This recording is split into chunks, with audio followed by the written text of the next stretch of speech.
তো বন্ধুরা, আপনারা যারা জানতে চেয়েছিলেন যে ডিবিটি লিঙ্ক কিভাবে করতে হয়, অর্থাৎ ডাইরেক্ট বেনিফিট ট্রান্সফার, যেটি পোর্টালের মাধ্যমে আপনাদের ব্যাংক অ্যাকাউন্টে ডাইরেক্ট টাকাটি ঢুকবে, অন্নপূর্ণা ভান্ডার হোক, লক্ষ্মীর ভান্ডার হোক, বা যাবতীয় যেসব প্রকল্পগুলো ডাব্লিউবিএসসি বা পশ্চিমবঙ্গ সরকার থেকে চালু রয়েছে, সে টাকাগুলো কিভাবে ডাইরেক্ট ব্যাংকের অ্যাকাউন্টে ঢুকবে সেটি আমি আপনাদের কাছে দেখিয়ে দিচ্ছি। তো এটির জন্য আপনাকে একটি পোর্টাল বেছে নিতে হবে, সেটি হলো এনসিপিআই। এনসিপিআই আপনি প্রথমত গুগলে গিয়ে এনসিপিআই বলে লিখবেন, তারপরে এটিকে ক্লিক করবেন। ক্লিক করার পর আপনার কাছে সর্বপ্রথম একটি ইন্টারফেস আসবে, এবং সর্বপ্রথম যে ওয়েবসাইটটি আসবে এনপিসিআই এর, national payment corporation of India, এখানে আপনি ক্লিক করবেন। এবং ক্লিক করার পর এখানে যে আপনি দেখতে পাচ্ছেন, প্রথমে আছে কাস্টমার অ্যাবাউট এনপিসিআই কাস্টমার, যে দ্বিতীয়টা আছে কাস্টমার, সেখানে আপনি ক্লিক করবেন। এবং সেখানে ক্লিক করার পর আপনি দেখুন এখানে লেখা আছে ভারত আধার সিডিং এনেবলার বা বিএএসই, এটাতে আপনি ক্লিক করবেন। তো এটিতে ক্লিক করার পর একটু ওপেন হবে এবং ওপেন হতে একটু টাইম নেবে।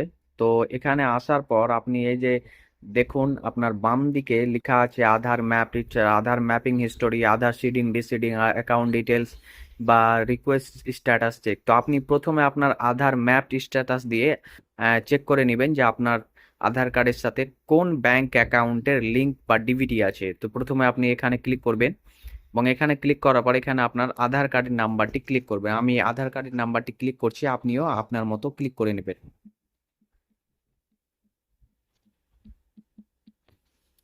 এবং এরপরে নিচে আপনি দেখুন যে একটি ওটিপি, আপনার ক্যাপচা থাকবে, সে ক্যাপচাটিকে আপনি লিখে নেবেন।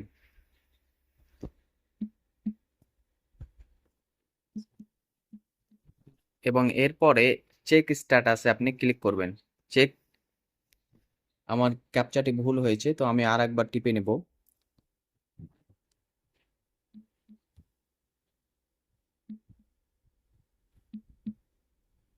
এরপর স্ট্যাটাসটা আপনি চেক করবেন, এবং এরপর আপনার মোবাইলে যেটা আধার কার্ডের সাথে লিঙ্ক আছে তাতে একটা ওটিপি যাবে, সেই ওটিপিটি আপনি বসিয়ে দিবেন।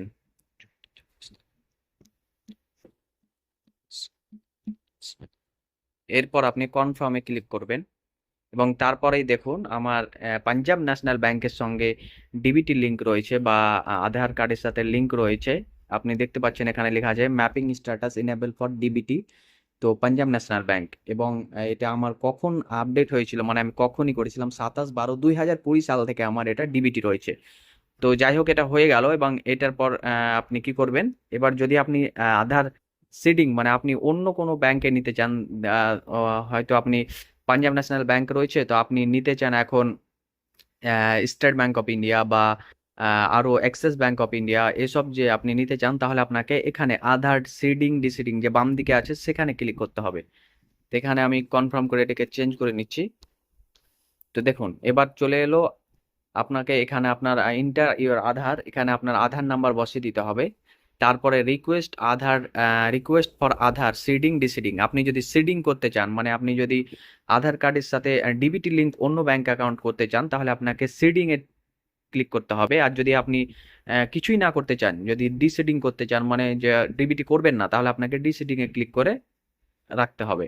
তো যাই হোক, আমি সেটিং করতে চাই, মানে আমার আধার কার্ডের সঙ্গে অন্য ব্যাংক অ্যাকাউন্ট লিঙ্ক করতে চাই, তাহলে আপনাকে সিডিং করলাম। এবং তারপরে আমার যেহেতু পাঞ্জাব ন্যাশনাল ব্যাংকে আছে, তো আমি এখন যদি আপনার আমি স্টেট ব্যাংক অফ ইন্ডিয়ায় করতে চাই, তাহলে আমাকে স্টেট ব্যাংক অফ ইন্ডিয়া খুঁজে নিতে হবে। বা আমি এক্সিস ব্যাংকে করতে চাই, আমার এক্সিস ব্যাংকে রয়েছে, তো আমি এক্সিস ব্যাংকে টিপলাম। এরপর আপনাকে ফ্রেশ সিডিং করতে হবে, মানে আপনি কি করতে চান, ফ্রেশ সিডিং করতে চান না কি করতে চান।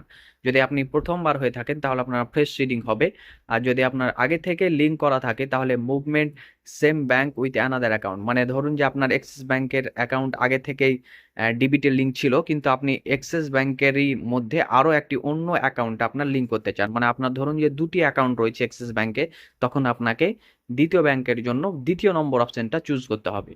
কিন্তু আপনি যদি অন্য ব্যাংক, মানে আমার যেমন পাঞ্জাব ন্যাশনাল ব্যাংকে রয়েছে, তো আমি সেটিকে এক্সিস ব্যাংকে বা স্টেট ব্যাংকে করতে চাই, তখন আপনাকে 3 নম্বর অপশনটি, অর্থাৎ movement from one bank to other bank, মানে এটি আমাকে চুজ করে নিতে হবে। তো আমি এটা চুজ করলাম, এবং এটিকে চুজ করার পর আমার অ্যাকাউন্ট নাম্বারটি যেটা আমি করতে চাই, যে নাম্বার যেটা স্টেট ব্যাংকে রয়েছে, সেই অ্যাকাউন্ট নাম্বারটা দিব, তারপর কনফার্ম করব, এবং তারপরে যে এখানে যে একটা ইয়ে আছে এটাকে ক্লিক করে দেব। এবং ক্লিক করে দেওয়ার পর আমি নিচে এসে এই ক্যাপচাটি ফিল করে নেব, যেটা আছে সেটা বসিয়ে সাবমিট করলে আমার হয়ে গেল।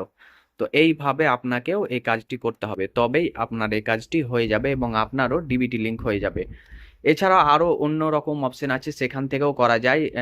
একটি আধার কার্ডের মাধ্যমে আধার পোর্টালে ঢুকে গিয়ে সেখান থেকেও করা যায়। উমাংয়ের একটি নতুন ওয়েবসাইট আছে, যেখান থেকে সরকারি সমস্ত বেনিফিটগুলো সেখান থেকেই করা হয়, তো সেটা থেকেও করা যায়।